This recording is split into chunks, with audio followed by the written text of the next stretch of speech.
The simple astrologer ప్రేక్షకులకు నమస్కారం. ఈ వారం గ్రహస్థితులను తెలుసుకుందాం. ఈ వారం ఆగస్టు 3వ తారీఖు నుంచి ఆగస్టు 9వ తారీఖు వరకు గ్రహస్థితులు ఎలా ఉన్నాయో తెలుసుకుందాం. ప్రత్యేకంగా ఈరోజు మనతో పాటు ప్రముఖ జ్యోతిష్య నిపుణులు శ్రీ గోపాల్ అయ్యంగార్ గారు ఉన్నారు. గురుగారు నమస్కారం. నమస్కారం గాయత్రి గారు. గురుగారు, ఈ వారం 3వ తారీఖు ఆగస్టు నెల నుంచి 9వ తారీఖు ఆగస్టు నెల వరకు గ్రహస్థితులు ఎలా ఉన్నాయో చెప్పండి. అలాగే మీరు అంటే ఇప్పుడు ప్రస్తుత పరిణామాలు చూస్తూ ఉన్నట్లయితే యుద్ధ వాతావరణం కానివ్వండి, ఎటువంటి పరిస్థితి అన్నా కానివ్వండి, కిందిటి వారం చెప్పే విధంగా మీరు ఏంటంటే చంద్రుడు రాహుకేతు మధ్యలో ఉండటం వల్ల మనకి చాలా పరిణామాలు ఎదురయ్యాయి. అలాగే ఈ వారం ఎలా ఉంటుంది చంద్రుడు? తప్పకుండా ఇది చాలా మంచి ప్రశ్న. నేను ప్రతి ఒక్కళ్ళకి కూడా నేను ఇదే చెప్తుంటానండి. ఏంటంటే గాయత్రికి ఏ విధంగా అర్థమయ్యిందో అంటే ప్రతిసారి కూడా వారపల్లో గమనించండి. చంద్రుడితో సహా రాహుకేతు మధ్యలో అన్ని గ్రహాలు ఉండిపోవాలి. దానిని కాలసర్పదోషం అంటారు. కాలసర్పదోషంలో ఎన్నో రకాల కాల సర్పదోషాలు ఉన్నాయి. రాహు పైన ఉండి కేతు కానీ కింద ఉంటే దానిని రాహుగ్రస్త కాలసర్పదోషం అంటారు. కేతు పైన ఉండి రాహు కింద ఉంటే దానిని కేతుగ్రస్త కాలసర్పదోషం అంటారు. కేతుగ్రస్త కాలసర్పదోషానికి ఎటువంటి ఇబ్బందులు ఉండవు, తక్కువ. కానీ రాహుగ్రస్త చాలా డేంజర్ అన్నమాట. అది మొత్తం ప్రపంచంలో ఈరోజు ఉన్న పరిస్థితి. అలాగే ప్రతిసారి చంద్రుడు మనకు 2.5 రోజులకు ఒక రాశి మారేస్తుంటాడు కదమ్మా. ఎప్పుడైతే ఇప్పుడు ఈ వారంలో ఆయన ఏ నక్షత్రంలో వస్తున్నాడంటే విశాఖలో ఉంటున్నాడు. ఈ వారం మొదట్లో విశాఖ నుంచి ఆయన శ్రవణ నక్షత్రం వరకు ప్రయాణం చేస్తున్నాడు. కాబట్టి రాహుకేతు దాటి వచ్చేసాడు చంద్రుడు. కాబట్టి మళ్ళీ శాంతి. నిన్న న్యూస్ చూసారా? ఇజ్రాయిల్ యుద్ధాలకి విరామం అంట. రోజు 10 గంటలు విరామం ఇస్తున్నాడు. అంటే ఇలా మనం అనుకోని అవాంతరాలు జరగటం, లేనిపోని ప్రమాదాలు, అదే నేను చెప్పినటువంటి హెలికాప్టర్స్ కానివ్వండి, మొన్న కూడా అమెరికాలో ఒక ఏరోప్లేన్ ప్రమాదంలో అందరూ చనిపోయారు. అది అంత భయంకరంగా ఈ జరగడానికి కారణం ఏమిటంటే రాహుకేతు యొక్క మధ్యలో అన్ని గ్రహాలు ఉంటే అలా అవుతుంది అనమాట. ఇది చాలా అరిష్టం అనమాట. అయితే ఈ చంద్రుడు ఎప్పుడైతే ఈ 2 రాహు గ్రహాలని కేతుని దాటి వచ్చేస్తాడో ఈ 15 రోజులు చాలా బాగుంటుంది. మళ్ళీ 15 రోజుల తర్వాత మళ్ళీ ఏదో రకమైన అల్లకల్లోలం అనేది ఉంటుంది. ఈ వారం మనకి ఏంటంటే చంద్రుడు విశాఖ, అనురాధ, జ్యేష్ఠ, మూల ఈ నక్షత్రాల్లో ప్రయాణం చేస్తున్నాడు. కాబట్టి ఎటువంటి ఇబ్బందులు ఎక్కువ ఉండదు, శాంతి ఎక్కువగా ఉంటుంది. ఈ వారం గ్రహస్థితి కానీ మీరు అడిగితే శుక్రుడు, గురువు వచ్చేసి మిథున రాశిలో, అలాగే రవి, బుధ గ్రహాలు కర్కాటక రాశిలో, ముఖ్యంగా కేతు వచ్చేసి సింహరాశిలో, కుజుడు కన్యా రాశిలో, చంద్రుడు అదే వృశ్చికం, ధనుసు, మకర రాశిలో ప్రయాణిస్తున్నాడు. రాహు కుంభరాశిలో, శని వచ్చేసి మీనరాశిలో ప్రయాణిస్తున్నారమ్మా. ఓకే గురువు గారు. అలాగే ఇప్పుడు శ్రావణ మాసం మొదలైంది. అంటే శ్రావణ మాసంలో నక్షత్రాలు ఎలా ఉంటాయి? జనరల్ గా పుట్టినరోజులు జరుపుకోవటానికి ఎలా ఉంటుంది? అవునండి. ఈ వారంలో ఎవరైతే శ్రావణ మాసంలో పుట్టిన వాళ్ళు, విశాఖ నక్షత్రంలో పుట్టిన వాళ్ళు, అనురాధ, జ్యేష్ఠ, మూల, పూర్వాషాఢ, ఉత్తరాషాఢ, శ్రవణ నక్షత్రంలో పుట్టిన వాళ్ళు ఈ వారంలో మీ జన్మదినం చేసుకోండి. చక్కగా మీ యొక్క వెంకటేశ్వర స్వామి గుడి కానీ నచ్చిన గుడికి వెళ్ళి మీ పేరు మీద అర్చన చేసుకోండి. స్వామికి తగినటువంటి మూల్యాంకాలు ఎవరైతే ఉన్నాయో మీరు ఇవ్వాల్సింది ఇవ్వండి. దానివల్ల స్వామి అనుగ్రహం వల్ల మీరు చాలా బాగుంటారు సంవత్సరం అంతా కూడా.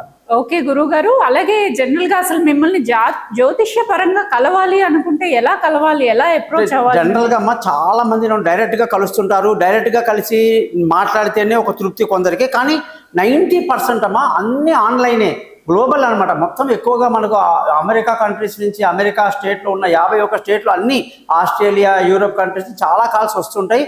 ముఖ్యంగా ఆన్లైన్లో చెప్పడమే మన ఆనవాయితీ. ఆన్లైన్లో నేను వాళ్ళ date of birth, time of birth, place of birth కానీ ఇస్తే 15 నుంచి 20 నిమిషాల వరకు వాయిస్ రికార్డ్ చేయిస్తాను. నేను చాలా మంది దగ్గర విన్నాను. దౌర్భాగ్యం ఏంటంటే ఏ అస్ట్రాలజర్ కానీ టీవీలో వచ్చే వాళ్ళు పెద్ద పెద్ద వాళ్ళ దగ్గర వెళ్తేనంట అన్ని లాగేసుకుంటారట. ఫోన్ లాగేసుకొని పంపిస్తారట. వాళ్ళు 3 ప్రశ్నలు అడగమంటారట, 3 ప్రశ్నలకి సమాధానం పంపిస్తారు. దౌర్భాగ్యం ఇది. అంటే వాళ్ళకు సబ్జెక్ట్ నాలెడ్జ్ లేదు, దమ్ము లేదు. అందుకే నేను అయ్యంగారుగా మీ ముందు చెప్పేది ఒకటే, మీ date of birth, time of birth, place of birth కానీ నాకు ఇస్తే 15 నుంచి 20 నిమిషాల వరకు మీ వాయిస్ రికార్డ్ చేయిస్తాను. అలాగే 58 పేజీల జాతకం PDF ఉంటుంది తల్లి, అది కూడా మీకు నేను పంపిస్తాను. దాని ద్వారా మీరు ఎప్పుడు 1 ఇయర్ వరకు నా దగ్గర ఒకసారి వచ్చిన తర్వాత, నాకు కన్సల్టేషన్ అయిన తర్వాత 1 ఇయర్ వరకు మీరు నన్ను ఎప్పుడైనా సరే డిస్టర్బ్ చేయొచ్చు, ఏ ప్రశ్నించినా అడగవచ్చు. నేను మీకు ఫ్రీ సర్వీస్ చేసి పెడతాను. ఓకే, విన్నారు కదా ప్రేక్షకులు. ఎటువంటి సందేహాలున్నా గురువు గారిని కన్సల్ట్ చేయండి. ధన్యవాదాలు. నమస్కారం.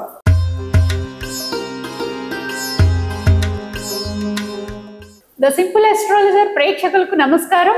ఈ వారం మేషరాశి వాళ్ళకి ఆగస్టు 3వ తారీఖు నుంచి 9వ తారీఖు ఆగస్టు నెల వరకు ఎలా ఉందో వారఫలం తెలుసుకుందాం. ఈ రోజు మనతో పాటు ప్రముఖ జ్యోతిష్య విశారద శ్రీ గోపాల అయ్యంగార్ గారు ఉన్నారు. గురుగారు నమస్కారం. నమస్కారం గాయత్రి గారు. విన్నారు కదా, ఈ వారం మేషరాశి వాళ్ళకి ఎలా ఉంటుంది గ్రహస్థితులను బట్టి తప్పకుండా చెప్పండి.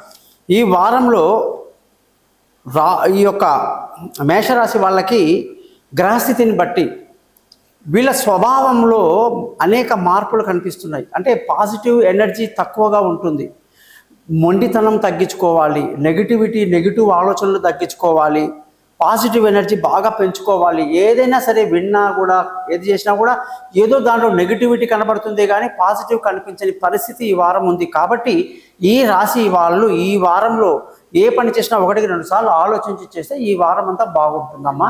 వాళ్ళ ధనస్థానం ఎలా ఉంటుంది గురుగారు? అంటే ధనం ఏమైనా వచ్చేది బాగుంటుందా? అభివృద్ధిలోకి వెళ్తారా?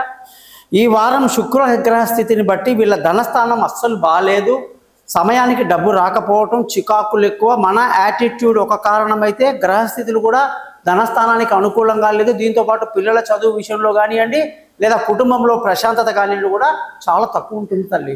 అన్నదమ్ముల మధ్య విభేదాలు ఇలాంటివన్నీ ఉంటూ ఉంటాయి కదా గురుగారు, దానికి ఏమైనా పరిహారం చెప్పగలుగుతారా? జనరల్ గా అమ్మా ఈ వారంలో మేషరాశి వాళ్ళకి ఎంత మందికి వాళ్ళు సహాయం చేసినా తిరిగి సహాయం చేయటం అనేది ఉండదు. బంధువులతో స్నేహితులతో అంత సఖ్యత మనం చూపించినా అక్కడి నుంచి రాదు.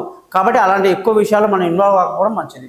ఓకే, ఆస్తుల పరంగా ఏమైనా కొత్త ఇల్లులు ఏమైనా కొనుక్కునేది అలాంటివి ఏమైనా యోగం ఉందంటారా? అమ్మా ఈ వారంలో చంద్రుడి యొక్క గ్రహస్థితిని బట్టి చూస్తే సోమ మంగళవారాలు ఏ మాత్రం బాగాలేదు. కానీ బుధ గురు శుక్ర శనివారాలలో విలువైన వస్తువులు ఆస్తులు కొనడానికి లావాదేవీలు జరగడానికి బాగుంది తల్లి. ఓకే, అలాగే ఇప్పుడు సంతాన విషయంలో ఏమైనా బాగుంటుందంటారా? అంటే చాలా మంది సంతానం కొరకు చాలా ఇబ్బంది పడుతూ ఉంటారు, సో వాళ్ళకి ఎలా ఉందంటారు? జనరల్ గా ఈ వారంలో బుధ గ్రహ స్థితిని బట్టి సంతాన యోగం అంతగా కనిపించడం లేదు. దీంతో పాటు కూడా మనకి పిల్లల యొక్క విషయాల్లో కొన్ని నెగిటివ్ ఆలోచనలు చేయటం కానీ లేదా కొన్ని పొరపాట్లు చేసే అవకాశాలు కూడా కనిపిస్తున్నాయి. ప్రయాణాల్లో కొంచెం ఇబ్బందికరంగా కూడా కనిపిస్తుంది. ముఖ్యంగా ఏంటంటే తెలివి తక్కువ నిర్ణయాలు తీసుకునే అవకాశాలు ఈ ఆవేశపరులైన మేషరాశి వాళ్ళకి ఎక్కువ కనిపిస్తుందమ్మా. అలాగే ఆరోగ్య పరిస్థితి ఎలా ఉందంటారు? బాగుందంటారా? అంటే ఇప్పుడు వాతావరణం కూడా అంత వర్షం వాతావరణం ఉంది కాబట్టి దాని పరంగా ఎలా ఉందంటారు? జనరల్ గా మేషరాశి వాళ్ళు బాగా దూకుడు వాళ్ళు, బాగా కష్టపడతారు. వాళ్ళకి వర్షం వచ్చినా లెక్కలేదు, ఎండ వచ్చినా లెక్కలేదు, బాగా హార్డ్ వర్కర్స్. దానివల్ల వీళ్ళకి ఖచ్చితంగా అగ్నిస్థితి రాశి కాబట్టి శీతలం అంటే ఈ కాలంలో ఉన్నటువంటి వర్షాకాలానికి ఆరోగ్యం దెబ్బతింటుంది. జలుబు పడిషం అనేక రకాలైనటువంటి జ్వరాలకు కూడా అవకాశాలు ఎక్కువ ఉన్నాయి. ఓకే, అలాగే ఇప్పుడు ఏమైనా ప్రయాణాలు కానీ ఆపదలు కానీ ఏమైనా సడన్ గా వచ్చే అవకాశాలు ఏమైనా ఉంటాయా? జనరల్ గా అమ్మా ఈ వారంలో వీళ్ళు వచ్చేసి ఎటువంటి ఆపదలు లేవు, ఎటువంటి అపాయాలు లేవు. అలాగే అలాంటి అంటే ఈ చిన్న ఆరోగ్య సమస్యలు పెద్దగా ఇష్యూ ఏం లేదండి. ఓకే, ఇప్పుడు వాళ్ళ గురుస్థానం ఎలా ఉంటుందంటారండి? తీర్థయాత్రలకు ఏమైనా వెళ్ళే ఛాన్స్ ఉంటుందా? ఈ వారంలో వీళ్ళు కానీ గట్టి పట్టుదలతో కానీ అనుకుంటే వెళ్ళొచ్చు, వెళ్ళకూడదని ఏం లేదు. కానీ మనం ఎంత ప్లాన్ చేసినా ఎంత మనం రెడీ చేసుకున్నా కూడా ఏదో ఆటంకాలు వస్తుంటాయి. తీర్థయాత్రలు చేద్దామన్నా, గుడికి వెళ్ళాలన్నా, మంచి గురువుని కలవాలన్నా కూడా అడ్డంకులు ఎక్కువ ఉన్నాయి. కాబట్టి వాటిని అధిగమించి మనం సొంత శ్రమతో మనం మేల్కొనలేచ్చు. అవునండి, అలాగే ఇప్పుడు గవర్నమెంట్ జాబ్ ఏమైనా వస్తుందంటారా? అంటే ఆ ప్రయత్నంలో ఏమైనా ఉండొచ్చు అంటారా? ఈ వారంలో వీళ్ళకి ఏలినాటి శని ప్రభావం తీవ్రంగా ఉండడం వల్ల ఉద్యోగంలో సమస్యలు ఉంటాయి. ఉన్న ఉద్యోగాన్ని కాపాడుకునే పరిస్థితి కనిపిస్తుంది. ఈ రోజుల్లో ఉద్యోగాలు మానేసి ఆవేశాలకు లోనైతే మళ్ళీ ఉద్యోగం రావడం చాలా కష్టం. 2 సంవత్సరాల వరకు ఏలినాటి శని ప్రభావం తీవ్రంగా ఉంది. అలాగే వీళ్ళకి ఉద్యోగ పరంగా అడ్డంకులు ఆటంకాలు, చేసిన పనిలో గుర్తింపు లేకపోవటాలు, కొన్ని ఇబ్బందులు ఉన్నాయమ్మా.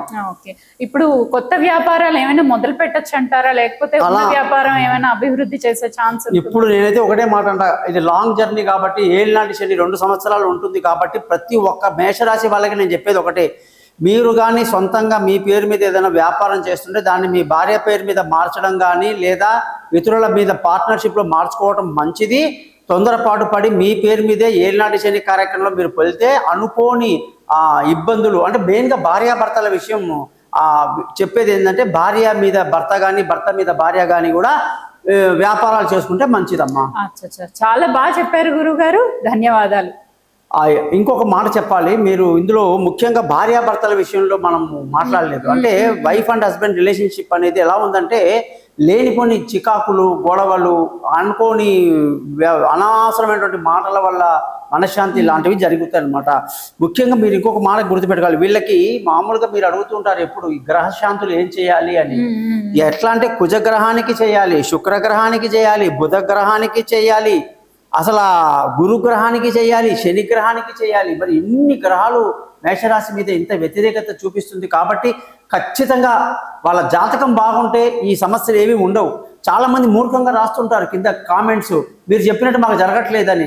బాబు మీ జాతకాలు కూడా చూసుకోండి అయ్యా. మీ జాతకంలో మీరు పుట్టిన గ్రహస్థితి, లగ్నము, నక్షత్రాన్ని బట్టి, దశని బట్టి అది బాగా లేకుండా ఇది నేను ఎంత బాగా చెప్పినా వేస్టే, అది ఎంత బాగా లేకుండా నేను ఎంత బాగుందన్నా మీకు వేస్టే. కాబట్టి కలపాలి జాతకాన్ని.